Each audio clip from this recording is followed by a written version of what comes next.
Assalamu alaikum. Peace be unto you. We'd like to thank you for tuning in today, and we welcome you back for another edition brought to you by Muhammad's Temple United. Muhammad's Temple United is a collective body of believers and members of the Nation of Islam throughout the country who have joined together in a strong brotherhood and strong sisterhood to unite all of the temples across the country. As we're taught by the Honorable Elijah Muhammad, Islam is a unifying religion, and we are taking that into practice by coming together and doing something for ourselves to create heaven while we live right here on earth. We invite you all to join us in this beautiful unity of brotherhood and sisterhood. Whether you are a member of the Nation of Islam or you are new to Islam, we welcome you to come and join us as we come together and build something for ourselves. We ask that you join us every Sunday at 3 p.m. Central Standard Time to hear the teachings of Allah as taught by the Honorable Elijah Muhammad by one of our ministers throughout the country who will be rotating each week. So please try to be on time so you will not miss out on any of these powerful lectures. We also encourage you to tell a friend and family member to join us as well. It is important that all of our people get a chance to hear the truth so that they may make their decision. For those of you who would like to support Muhammad's Temple United and the work that we are doing to spread this truth throughout the country, please visit our Cash App at $Muhammad's Army. And for more information, you may reach us at 602-598-9009. Again, we thank you and we welcome you to Muhammad's virtual Sunday lectures. So without further ado, we'd like to present to you today's Muhammad's Sunday virtual lecture.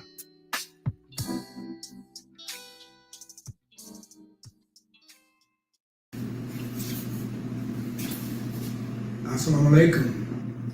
In the name of Allah, the Beneficent, the Merciful, the All-Wise, the True, and the Living God, who appeared among us, the Black man and woman of America, in the person of Master Farad Muhammad,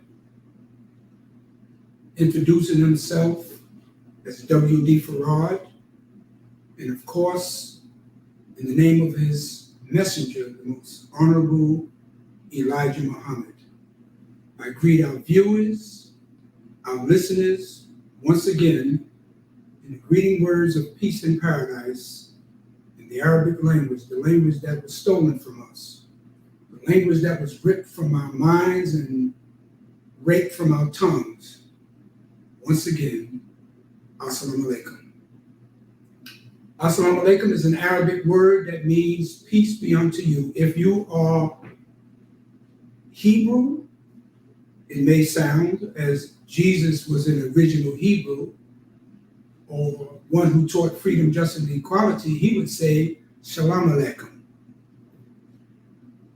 So we greet you in that, and we greet you all with peace and hope that we seek some kind of sanity in the world that we live in today. My name is Brother Abdul Haq Muhammad. I'm a member of the Nation of Islam. I've been a member of the Nation of Islam ever since I was about 15 years old. I am associated with and a member of Muhammad's Temple United. We have Sunday lectures that you will be viewing today, every Sunday. So we're asking you to tell your friends, your family, your associates to tune in and hear what we have to say based on the teachings of the Honorable Elijah Muhammad.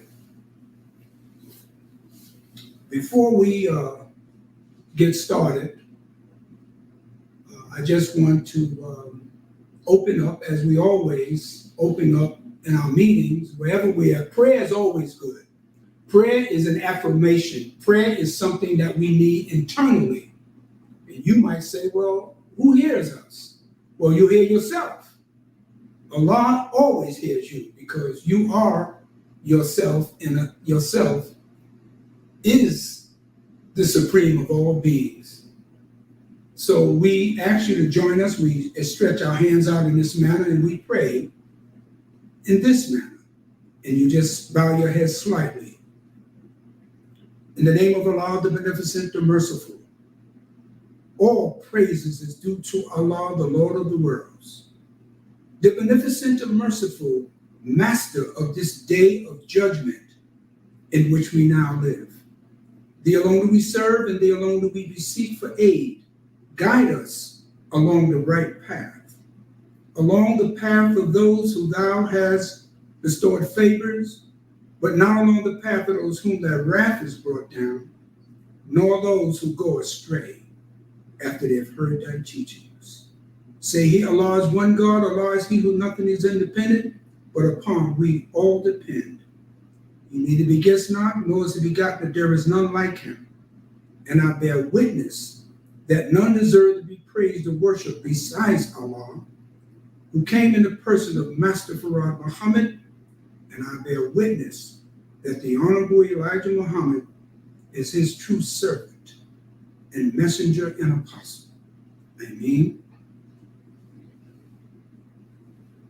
Brothers and sisters, that prayer is the quintessence of Islam. In that prayer, which is said by over 1 billion Muslims all over the world, regardless of what country they are in, we all say that same prayer. And it really culminates all of what we believe in Islam. I'd like to thank Brother Daniel, who is really a minister among us, for giving us our opening and introduction, and Brother Minister Wali Muhammad for helping me and encouraging me to talk again. I haven't done a lecture in many, many years. I will be giving a 3-part lecture. But before I tell you about that, brothers and sisters, what you see in the background is From God in Person, Master Farad Muhammad by Elijah Muhammad, the Messenger of Allah, How to Eat to Live. I will be concentrating on that every time I speak, because our people are dying from poor health. We go on to doctors, we're spending thousands and thousands of dollars on medical care, on medications. But what's killing us is what we eat. What's killing us is what we consume in our bodies. And the Honorable Elijah Muhammad introduced a book in part 1 and 2 called How to Eat to Live. Most of us eat for taste. And if you don't listen to anything that I say when you finish viewing this video, please do not eat wrong because you're dying. I was a parole officer in New York City, or New York State, well, part of New York City, for over 25 years. And one of my responsibilities was to, when the brothers and sisters would come and I would take their urine, because they were under conditions not to use drugs, not to use alcohol, not to smoke marijuana, not to do anything that was of substance abuse. And there were young men, many of them under 40. I would take their urine, and when they gave me the urine, we would put it in a little bottle and we would test it for different substances. And their urine, when I took their urine was dark as Coca-Cola, as Pepsi-Cola. That means their kidneys were shot. This is why we suffer from diabetes.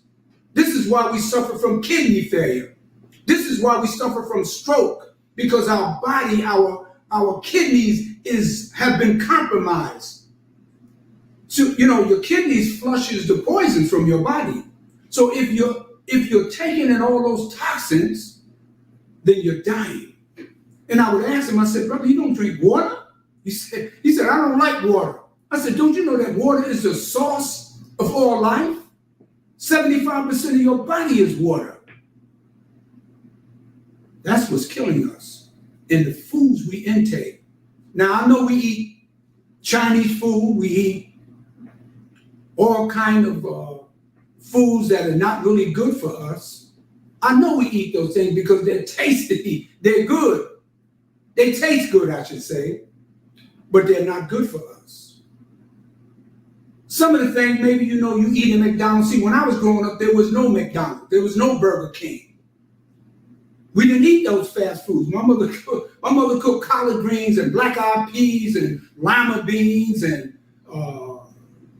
turnip greens and all those kind of things. So they had some kind of health attached to it. But if you don't listen to anything I said, you can still maybe eat those McDonald's and stuff. But one thing you need to stop eating is pork. Don't eat pig. The pig is the most filthiest animal on this planet. Pigs eat everything.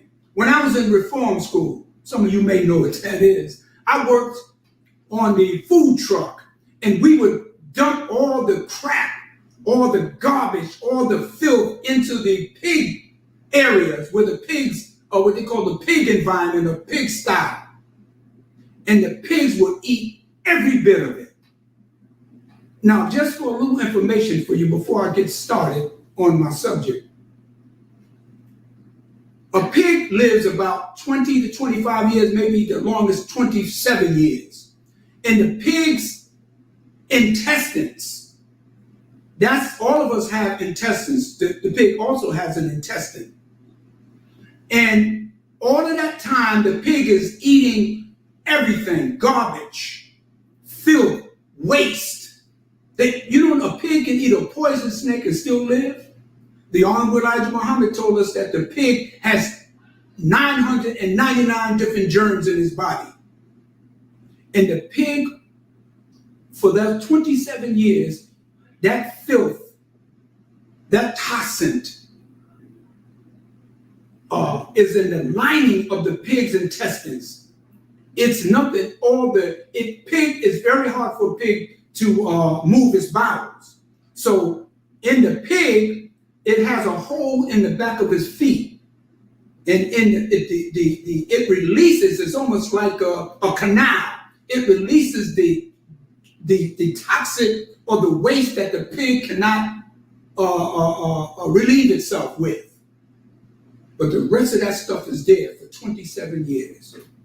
And right now, some of y'all are going to be eating chitlins. That's the pig's guts. Malcolm said, you're nothing but a bunch of gut eaters.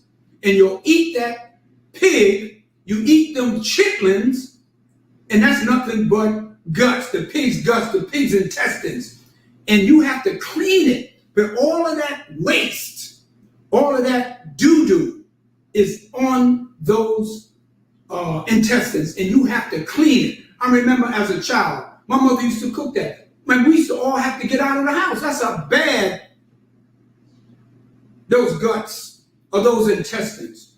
They eat every part of the pig, from its tail to its snout, from its snout to its tail. That's right. They even eat his testicles. I live in a place called Coney Island in Brooklyn, New York. They have a place called Nathan's. Some of y'all might know about it. You can go into the area of Nathan's and ask for mountain oysters. You know what mountain oysters are? That's the pig's testicles and his penis. Yes, that's what I said. And you eat it. They sell it to you. People go buy it. And you eat that pig. And that's why some of y'all look so bad. That's why some of you got all kind of aches and pains and rheumatism and arthritis. And your kidneys are shot. I remember when my mother cooked that, we had to get out of the house. And when I came into the nation, when I learned that the pig is something that we shouldn't eat, I came home after I learned that how filthy that pig was. I went into my house and threw out all the pig that was in the house. I went in the refrigerator. I went in the pots. Man, my mother came up to me. She stepped to me. She said, boy, are you out of your goddamn mind? She said, you don't buy nothing here. She said, don't you touch my food. And, I was young. I didn't know.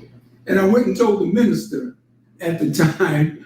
I think it was Minister Louis 6X or Minister Farrakhan at the time. I was only a teenager. They said, Brother Ronald, my name at the time was Brother Ronald. I said, Brother Ronald, you can't do that. That's your mother's house. That's not the way you handle things. But I didn't know, but I was so upset that she was fixing that. But as time went on, my mother got older, and she told me one day, she said, thank you for telling me that. And we eventually got my mother off of eating that hog. But I just wanted to introduce that. I'll tell you some more about the great properties of learning about how to eat to live. That's why I look so good. I look good. I feel good. Because Allah has blessed me. I mean, we in the Nation of Islam, I was in the Nation of Islam literally almost 5 years before I went to one funeral. I didn't think Muslim died. That's how we didn't go to it. We didn't go. I never heard people in the Nation at the time, brothers or sisters, saying, my legs, I can't walk, my stomach, I got arthritis, I got diabetes and kidney failure. Never heard those kind of talks. The only funerals I went to was a Muslim was shot and a young brother died accidentally. That's the only funerals I went to. I literally didn't think Muslim died. But I will be talking about that in the future. There's 3 things I want to talk about. And that is the Honorable Elijah Muhammad. Who is Elijah Muhammad? There's a saying that all the ministers used to say, he's the most misunderstood, misrepresented black man in America. We don't know him. You have generations of people right now don't even know anything about the Honorable Elijah Muhammad.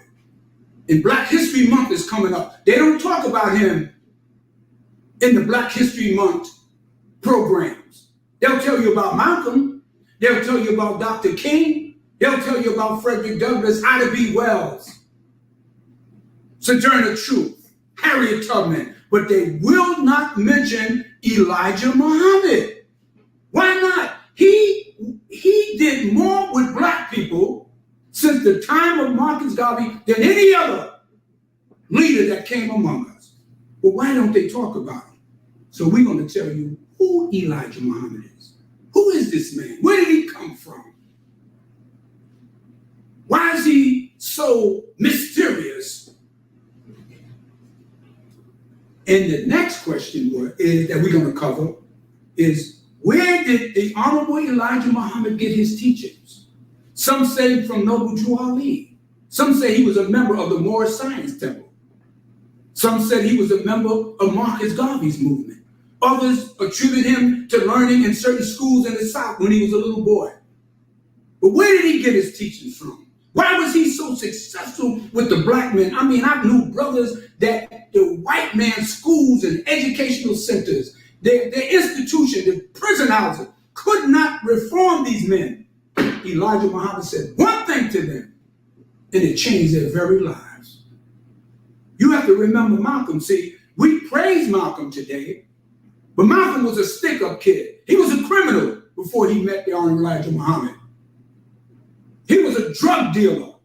He sold white women to black men and black women to white men. He was a hustler, a pimp, a two-bit man in the street. But what changed his mind? What stood him up and made him different now that they got him on a postal stamp now? They didn't want to have nothing to do with him. But he came from prison. He took Muhammad Ali, who was another just ignorant boxer.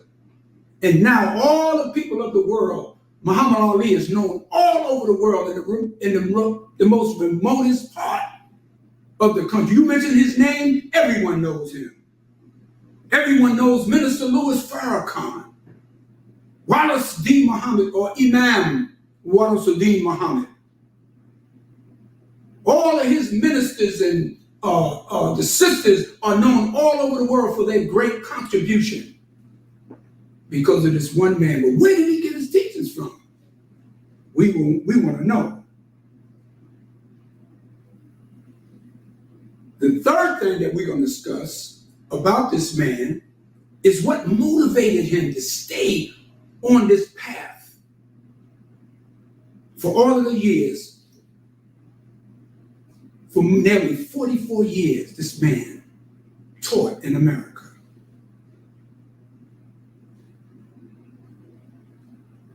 Brothers and sisters, I just want you to listen to me very carefully. I want you to learn something. Because God always sends a messenger or someone to us to help us. The Honorable Elijah Muhammad teachings went all over the world. His teachings went into Africa. They went into Central and South America. In fact, he was on the verge of buying land in Guyana. That's right.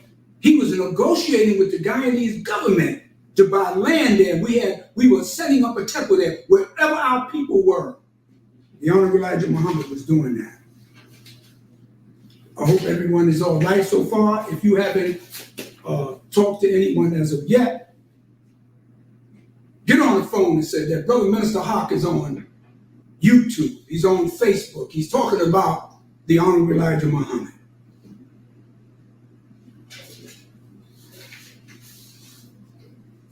Now, who is this man, the Honorable Elijah Muhammad, the misunderstood, misrepresented? He was a flesh and blood man, just like me and you. Just like me and you. He was born. He was raised. He functioned. He didn't drop out of the sky. He was just like me and you, born of flesh and blood. But what was so profound and unique about this man? One of the ministers said when he first met him, he was so humble. He said he looked in his eyes. He said he saw in his eyes the pain and the devastation of 400 years of devastation of our people here in America. He said he had eyes looking for salvation for our people. Stokely Carmichael, you might have heard of him. Our brother Kwame Ture, who's no longer with us. Brother Kwame Ture said he had heard about Elijah Muhammad. He said he heard Malcolm speak at Howard University. He heard him speaking at Howard University when he was a student there. And he said when he heard Malcolm, he said, where did this man get these teachings from? And Kwame Ture had an opportunity and he was invited. A meeting was set up by Muhammad Ali and Malcolm and them for Kwame Ture to meet the Honorable Elijah Muhammad.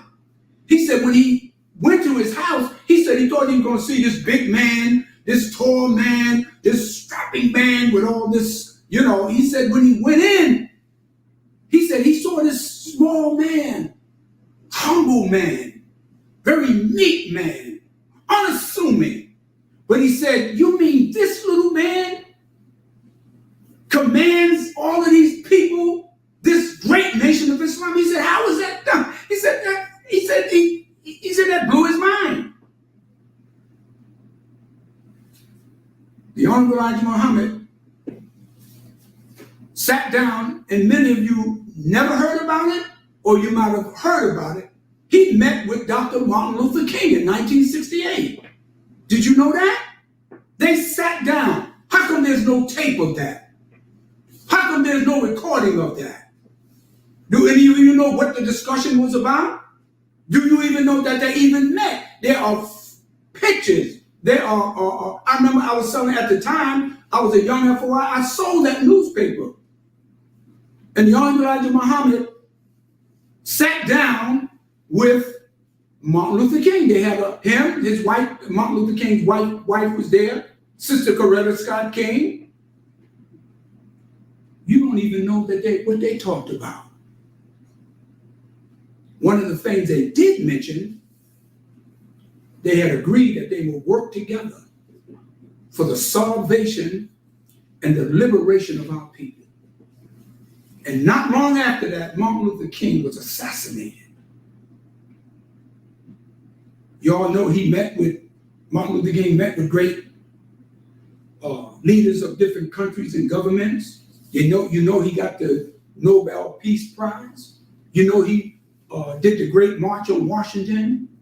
You know he went into Memphis where he was assassinated. How come you don't know that he met and had a discussion and exchange with the Honorable Elijah Muhammad? Because they don't want you to know that. All you know about the Honorable Elijah Muhammad, they tell you that he killed Malcolm X, that he planned the assassination through the members of the Nation of Islam to kill Malcolm. We'll talk about that another time. But who is this man, Elijah Muhammad? You don't find him in your textbooks, very seldom. Fortunately, we have the internet, and you can look him up, but there's some distortions. There's some misinformation. There's some misconceptions about this man. Who is he that we, his followers, would go above and beyond to help him? When I was a parole officer, my supervisor, who was a member of a church in Brooklyn, New York, Reverend Johnny Youngblood's church, which is called St. Paul's Baptist Church in East New York, Brooklyn. My supervisor was a member of his church, and he came to me one day. He said, Brother Hawk, he said, Reverend Johnny Youngblood wants you to come to his church and speak to an all-male meeting that he has once a month. I said, well, what is this about? He said he wants you to talk on why are the members of the Nation of Islam, particularly the brothers, so loyal, so dedicated, so committed to the Honorable Elijah Muhammad. He said, what is that magnetism that man has on these men, that they would literally kill for him if he asked them? He never asked us to do that. He loved his people. Never asked us. In fact, he admonished us when we were talking about hurting our people. He said, we don't hurt our people. We don't kill our people. We heal them. See, it's easy to kill, but can you heal? And I got a chance to talk to the men, and I told them, I said, you know what makes us dedicated, committed to the Honorable Elijah Muhammad? That we would give our life if necessary, because we knew that he loved us. See, love conquers all. See, what comes from your heart goes to the heart, and he was able to speak deep into the heart of the black men and women of America. I remember my mother told me when I joined the nation, she said, what that man Elijah Muhammad, what he telling y'all, I told you that all your life as a little boy, to stop robbing and stop drinking and getting high and going to jail. She said, why you listen to him and don't listen to me? I said, Mom, I love you, but he said something that went deep into my heart. Even though I know you loved us and you meant well. But God sent him. It came from the Spirit of God. Okay, who is Elijah Muhammad? Where did he come from? According to information that we have in the Nation of Islam, it said he was born 1897. Now, he said he was born in 1897, but he said he wasn't sure, because back then, a lot of the black people, they didn't keep records. They were right not too long out of slavery, and the white man didn't allow them to have any documentation. So a lot of times they put it in the Bible, or they wrote it down somewhere, or they didn't know. That's why some of them say, well, I'm not sure when I was born. All I knew, I was picking cotton and picking tobacco, and I don't know how I got there. But he said he was born in 1897 in Georgia, a place called Sandersville, Georgia. He was the seventh child of 13 children. You know, the seven is a very significant number. His father was named Robert, and his mother was named Mary. Both his father and mother became members of the Nation of Islam and joined and accepted him as a messenger of God, or the messenger of Allah. His father was a Baptist preacher, and the Honorable Elijah Muhammad said he sat at the feet of his father. He would listen to his father. He said he knew the Bible from beginning to end, from Genesis to Revelation, from Mark, Luke, Matthew, and John. He said he knew it because it was a part of him. But in the Bible, he said that he heard all of these stories in the Bible. He said, why ain't we in there? He said we couldn't find the life and times of black people in the Bible. It talked about what had happened in the past. And he would see black men lynched, black men being treated, black women being raped and ravished. But he said that, where's God for us? He said, I know the Bible. But he said he always had an insatiable desire to help his people. It was just in him. Many of us are like that, but we don't know what to do. We love our people. We want to help. So this is why we join different organizations, and that's good. You give out food. You do charity work. This is why we need a teachings that's going to uplift us.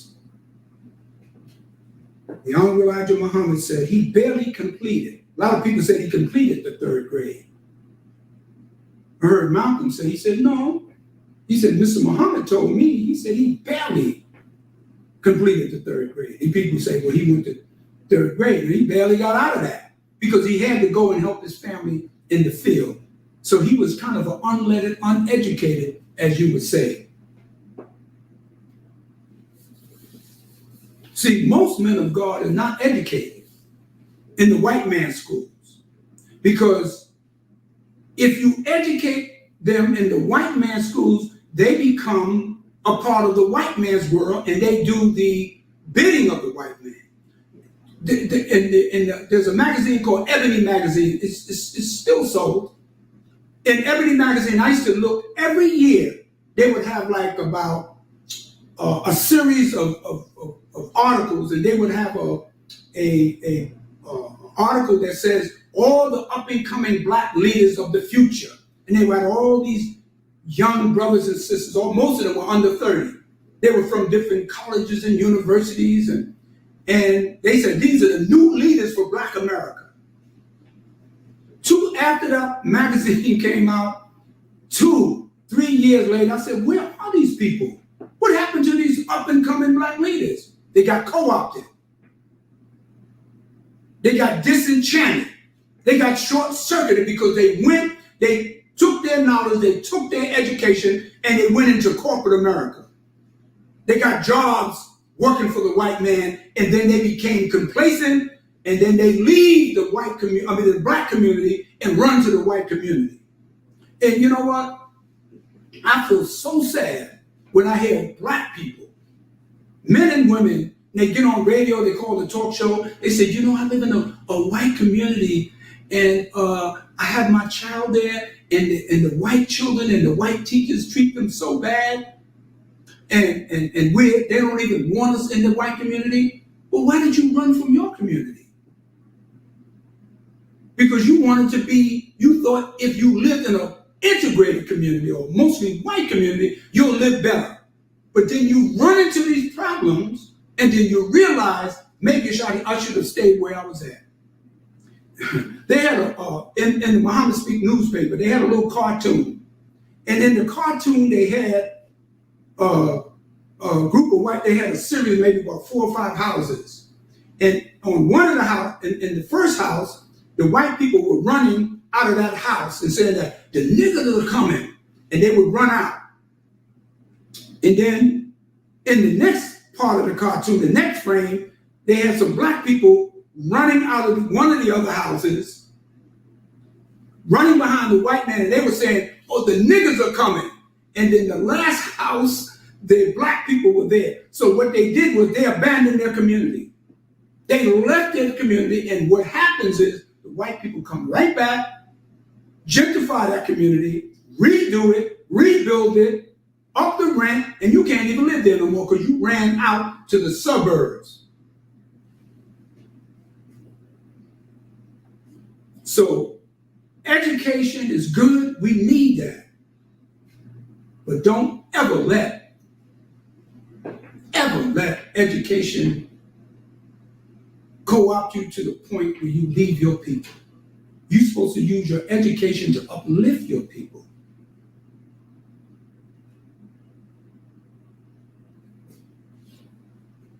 When he was a younger man, the Honorable Elijah Muhammad had a small family at the time, and he went from Georgia to Detroit, because that's where all the jobs were at.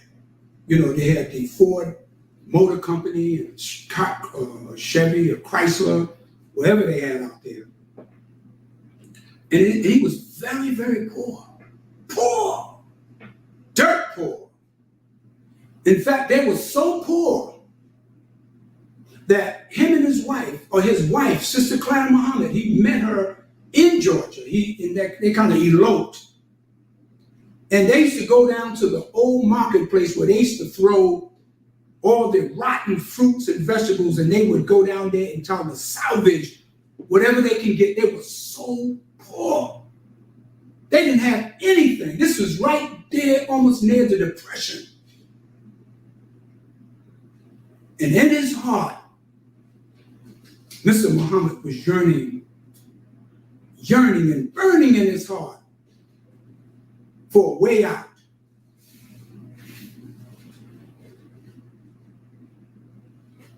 He was a country boy. He was from the South.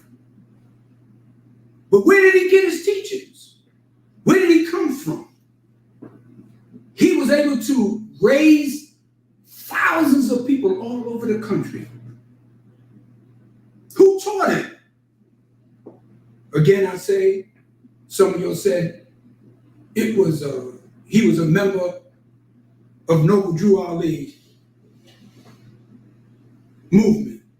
The Honorable Elijah Muhammad never told. Why would you not believe him if he told you he wasn't? Why does he have to lie? He honored those men. When I came in, I didn't know anything about Noble Drew Ali before I came in the nation. He was the one that told us about the Honorable Noble Drew Ali, the prophet.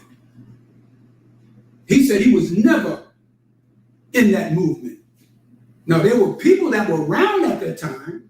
They got one, they don't even really show pictures of him in the movement. They got a lot of pictures at that time. Some say he was in Marcus Garvey's movement. He said, I wish I had the opportunity to stand with those great men. He said, I would have stood with them if I'd have knew. He said, I was a country boy. I had just came from the South. And he told us of these two great men that we love.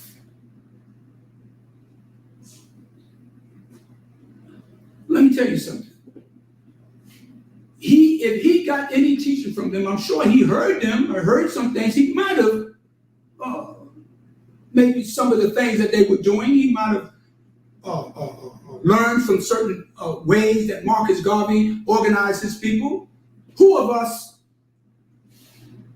that claim that we have knowledge, who of us that are self-taught? We learn from somebody, whether it's our mother or father, maybe it was a school teacher, maybe it was a friend, maybe it was somebody that you heard on the radio. Because Noble Drew only heard from somebody himself. Who taught him? He was uneducated. He didn't always have the knowledge of himself. He didn't have the knowledge of Islam. They said he traveled and he met a man in Egypt. And he began to study and hear of Islam. And he was inspired. So he heard from somebody, because there ain't nothing new under the sun. But God himself. God has always been here. They say he got it from Marcus Garvey. Well, where did Marcus Garvey get it from? I read Marcus Garvey's book, written by his wife, Amy Jacobs Garvey. She said in the book, Garvey quoted him. He said he met a man by the name of Deuce Muhammad, a Muslim. Garvey was in the printing business. He was in a printing company, a printing press. And he learned, and he also, Garvey admitted he learned from Booker T. Washington. He studied Booker T. Washington. He wanted to meet him. Okay? So he learned from somebody. And you learned from somebody. And somebody that came before them, they learned from somebody. That's how life is. But what made, see, these men were forerunners to Elijah Muhammad. They set the foundation. They set a platform so when he was able to come, he could teach them. Many of the followers, the early followers of the Honorable Elijah Muhammad had been members of the Moorish Temple. Many of the followers of the Honorable Elijah Muhammad, the early followers, were members of the UNIA, United Negro Improvement Association, under the Honorable Marcus Garvey. In fact, his assistant minister, Minister James Shabazz, had been a member of Marcus Garvey movement. See, what happened, I'm going to give you a little history. What happened when Noble Drew Ali was no longer around and Marcus Garvey, those men were looking for something. And there was the Honorable Elijah Muhammad there to present himself to them. And he took them in and inspired them. Those men, Marcus Garvey and Noble Drew Ali, were forerunners. Just like John the Baptist was a forerunner to Jesus. John the Baptist would begin to talk about the coming of Jesus. And he was a forerunner and let the world at that time, that there was a Messiah to come. Before Moses, there was Jacob. There was Isaac. There was Rebekah. And Moses at one time was inspired to do his work.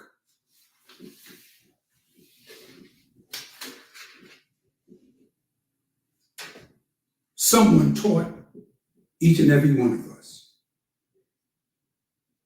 And the Bible and the Holy Quran, both the Bible and the Holy Quran, didn't just pop up out of nowhere. Someone wrote them.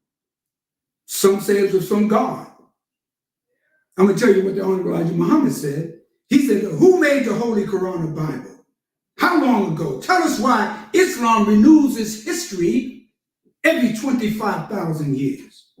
He said the Holy Quran or Bible is made by the original people who is Allah, the black man and woman of Asia and the world.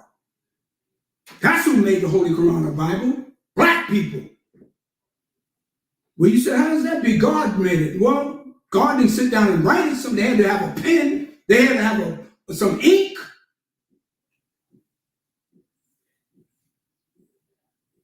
Mr. Muhammad said, in 1931, he met a man by the name, who introduced himself by the name of W.D. Farad. This is 1931 now. At that time, Your Honor, this is right after or right during in the heat of the Depression. In Detroit, Michigan, Black Bottom, Paradise Valley. Black people were there, were poor, looking for something, looking for somewhere to go and do something. Honorable Elijah Muhammad said this man, that his wife told him about. There's different stories. Some people talk that a man that his wife knew told her about the teachings. Some say the Honorable Elijah Muhammad met a man that was working with him in the place that he worked, and told him about, there was a man by the name of Farad that was teaching some strange theology. But according to what I heard, that his wife went to the temple or the meeting first, because W.D. Farad was meeting in homes. He was selling silks and satins. He was a strange looking man. They didn't know if he was white or black. He was just like a strange man, but he was so profound, so mesmerizing.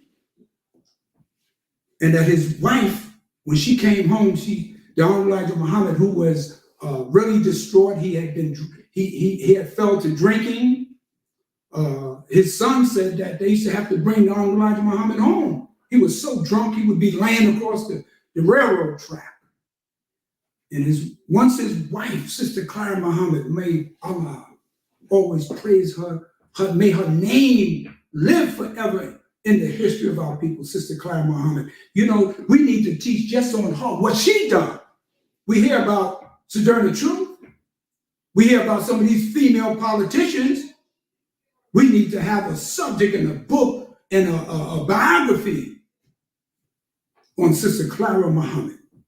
She said she went home and she told her husband, she said, I think what you can hear at this meeting, I think this can help you. And the Honorable Elijah Muhammad said he went to the meeting and he sat in that meeting and he heard what he has been yearning in for all of his life. He heard in that teaching that was given by this man, W.D. Farad, who said his name also was W.F. Muhammad, who said his name was Mr. Farad. He said what he heard is what he had learned and read in the Bible all of his life.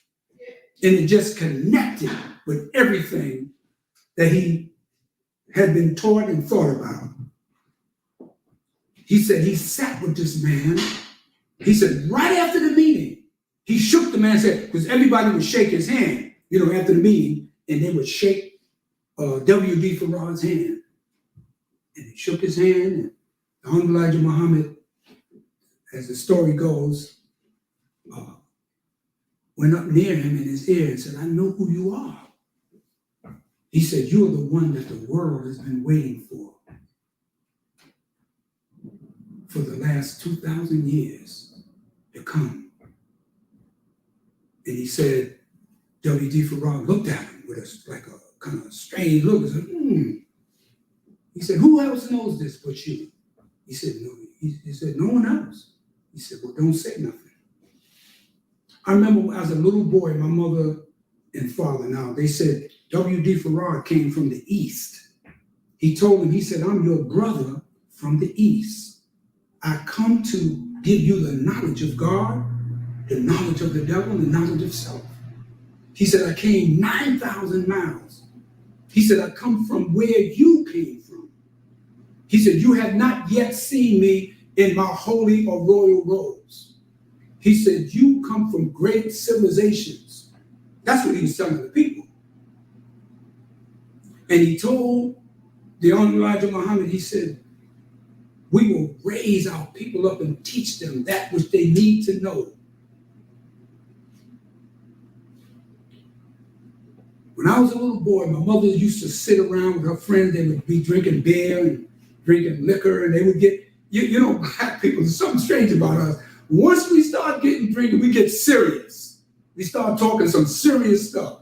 And I would hear my mother and them say, there will be a dark nation from the East that will come, and they will be the new rulers of the world. I used to hear that as a little boy. And I never understood it, but that was something, is a fulfillment of the Honorable Elijah Muhammad meeting with W.D. Farad, who came from the East to the West to find us, the sleeping, dead black men and women of America. And this is a fulfillment. Him coming is a fulfillment of the seed of Abraham. In the book of Thessalonians, chapter 5, verse 2, it said, God will come as a thief in the night. And we represent Abraham's seed. God is speaking to Abraham, saying, know for surety that your seed will be a stranger in a land that is not theirs. And they will be afflicted and persecuted for 400 years. Then God said, but I will come. He said, I will come, not a prophet, not a messenger, not a priest or a rabbi. He said, I will come and meet you and I will raise you up in great power and substance, and you would go into a land of your own. He gave us the knowledge of self, the knowledge of God, and the knowledge of devil. But you might say, well, wait a minute, Brother Hawk, you saying God met Elijah Muhammad, a man met Elijah Muhammad in Detroit, Michigan in 1931. He said, but God is a spirit. God is a soul. How God going to be in a physical body? And how could God go meet him? See, if God can speak, God spoke to Moses in a burning bush. God spoke to Abraham and his wife Sarah. Okay, God spoke to Jesus in Jerusalem in Palestine. Okay, God spoke to Prophet Muhammad, may peace be upon him, in Saudi Arabia, 1400 or close to 1400 or 2000 years ago. But all of a sudden, God could speak to all of these men. God can inspire all of these women, Rebecca and Mary. But he can't speak to a black man by the name of Elijah Muhammad. All of a sudden, is God racist? He can't speak to him, but he can speak to all these other people? See, that's because inside of us, we don't think black people are anything. God don't speak to niggas, but he spoke to all these other people. So you don't know who God is. Yes, the Honorable Elijah Muhammad. That's who he is.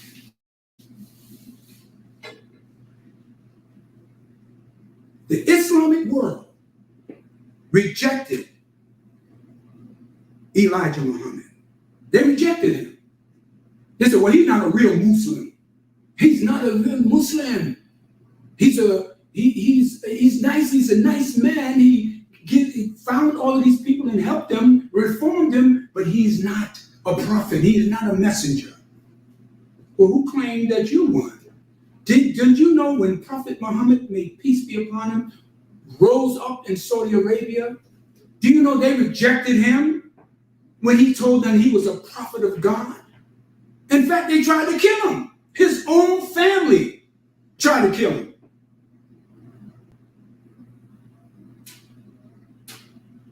When Moses rose up among Pharaoh, they called him a false prophet. They said, who are you to tell the children of Israel that they can be free? God spoke to you? Moses, they asked him, well, who gives you the authority? He said, God told me. He said, God came to me and said, I am that I am. He said, the same God of Israel, the God of Abraham, the God of Isaac, the God of Jacob sent me. Now, for the Islamic world, God sends messengers and prophets all the time. In the Holy Quran, this is the book that we believe in the Holy Quran, but it must be understood, it must be interpreted, it must be explained, because some parts are allegorical, some parts are symbols, then some parts are very plain and practical. In the Holy Quran, to prove that the Honorable Elijah Muhammad is genuine, in the 7th chapter, because the Quran said Allah has sent messengers to all nations. If he sent messengers in all nations, we're a nation. Now, what is a nation? A nation is a group of people in a certain place and in a certain time. They're a nation. When he sent it to all the other nations, why not us? We are here in America, and people don't know where to look for us in the Bible, in the Holy Quran, that we're here in America. The American Indians, they're scattered. They call themselves a nation. The Mohegans, the Iroquois, the Cherokee, even though they're in different parts of the country. They're up in Buffalo, they're in Detroit, they're in Michigan, but they all still call themselves a nation. So we are a nation. But in the Holy Quran, the 7th surah, let me find it.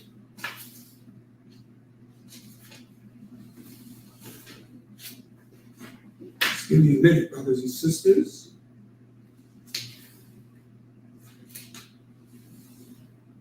The seventh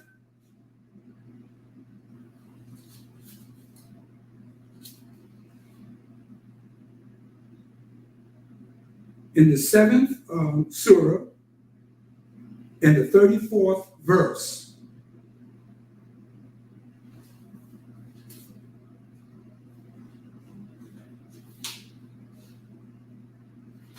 Just give me a minute, brothers and sisters. I had it right here.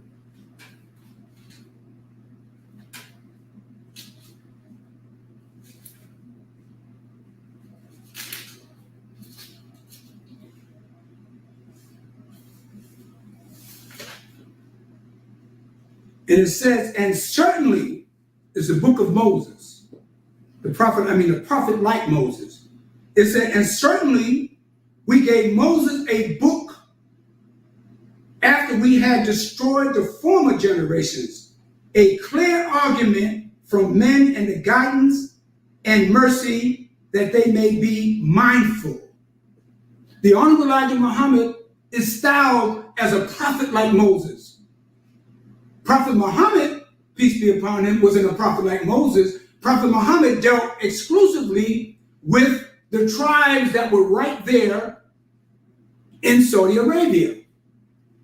So he wasn't a prophet like Moses. He didn't have to deal with a big government like Moses in the Bible had to deal with the big government and the big powerful Pharaoh. But the Honorable Elijah Muhammad is a prophet like Moses. Okay?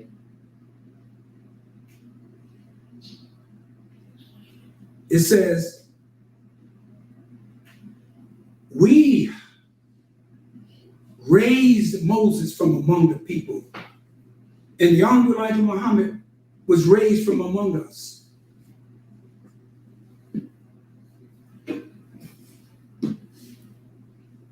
God, Allah, provides for us, brothers and sisters. He gives us that which we need as a people. That is who Elijah Muhammad is. The man is so vast, so deep. And they used to say the Honorable Elijah Muhammad was ahead of his time. No, he was on time. But there's so much about him that we have not understood and knew about this man. So you don't know him because they won't teach you about him. They'll talk about all of his other ministers and followers, but they never really dwell on him too much because he wasn't like. See, every prophet and messenger that comes, they always reject them. They always see them as obscure, strange individuals, and they said it about all the prophets of God. But that's just a little about the Honorable Elijah Muhammad. In my next installment, brothers and sisters, I just want to leave you all with that. Just leave you with that until our next lecture. And we will go into what inspired him. What made him stay on his post. I remember one writer said about him, said that there was one thing about the Honorable Elijah Muhammad, this writer said. He said that a lot of these leaders that come up in Black America, he said, they never remain on the same course. They change in their hair, there, and everywhere. He said, whatever you think, and you disagree with the Honorable Elijah Muhammad, you may disagree with him. But one thing, he stood on the foundation that he started with from beginning until he died. He said the man never wavered. He said that he stood firm on that which was taught to him. And that was, and the writer said that's what made him successful than all leaders that came before and after him. So brothers and sisters, I just gave you a taste. I just whet your appetite to know about who this man and what he was taught. And I will tell you about some of the lessons he gave us and some of the things that he did, he said to us that were said in the mosque, in the temples. I was a young man in a class called the young adult class. I was about 16. And the Honorable Elijah Muhammad told Minister Farrakhan at the time, he said, set up a class and teach my young adults. You had to be at least 13 to 21 to be in that class. And Minister Farrakhan told us one day, he said, brother, he said, the messenger told me to tell your things that no other believers in the Nation of Islam were taught. He said, these are the young adults. I want to infuse them, the Honorable Elijah Muhammad said. I want to give them something that will impregnate them with a certain unique truth.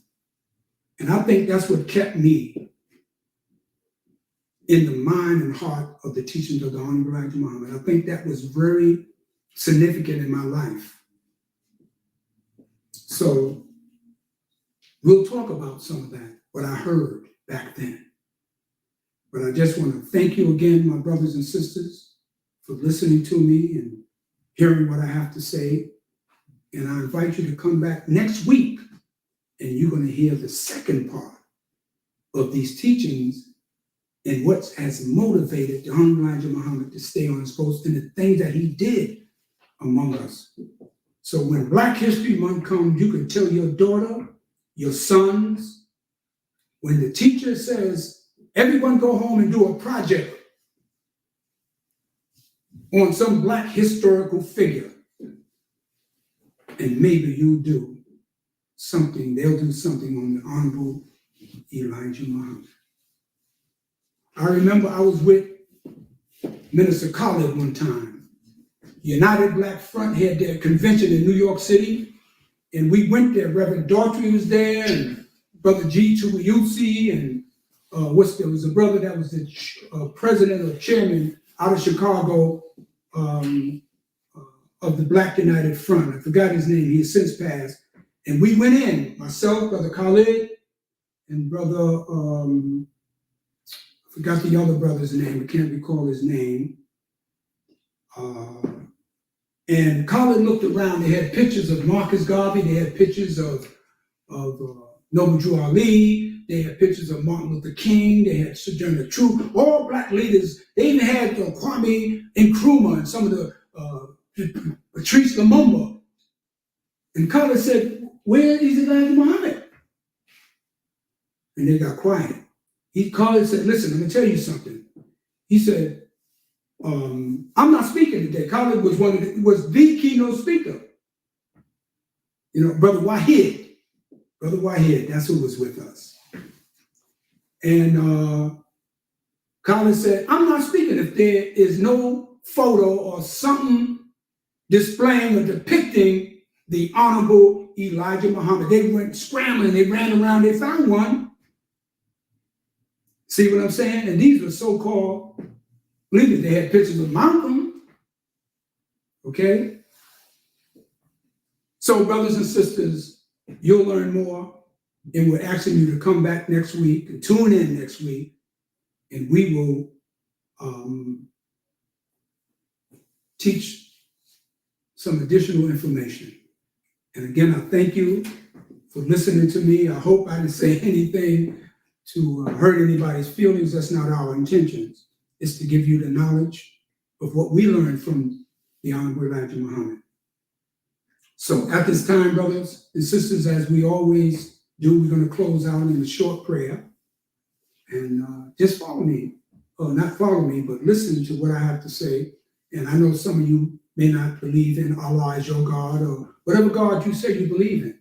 They just concentrate on the principles of truth. Let's pray. In the name of Allah, the Beneficent, the Merciful, who came among us in the divine person of Master W.D. Farad Muhammad, in the name of his messenger and apostle, the Honorable Elijah Muhammad. O Allah, we ask thy help and we seek thy mercy. We ask that you give us the mercy that we sometimes may not deserve, because we know that you are the oft returning to mercy. Oh Allah, we ask that you strengthen us in our knowledge, our wisdom and understanding, and in the science of everything in life. And oh Allah, we ask in this time of judgment, in this time of pandemic, in this time of confusion in America and the world, bless us and protect us as we go forth in the best of our ability to teach the truth. And oh Allah, if we stumble, if we fall, if we make a mistake, we ask that you forgive us and bless us to get up again. And oh Allah, as we move forward, we ask that you protect our families, the mothers, the fathers, the aunts, the uncles, the nieces and the nephews, the children, the grandchildren, the great-grandchildren, and protect all those that are of truth and righteousness. We ask this in your divine name and in the name of your servant, the Honorable Elijah Muhammad, and we thank you for giving him to us. And we thank you for all those that promoted his truth and that continue to do it in this day and time. We ask this in your name again. Ameen. Brothers and sisters, again, thank you, and may Allah bless you. Assalamu alaikum. For more information on how you can reclaim your own, call us at 602-598-9009. Muhammad's Temple United, uniting the black man and woman across America and across the globe.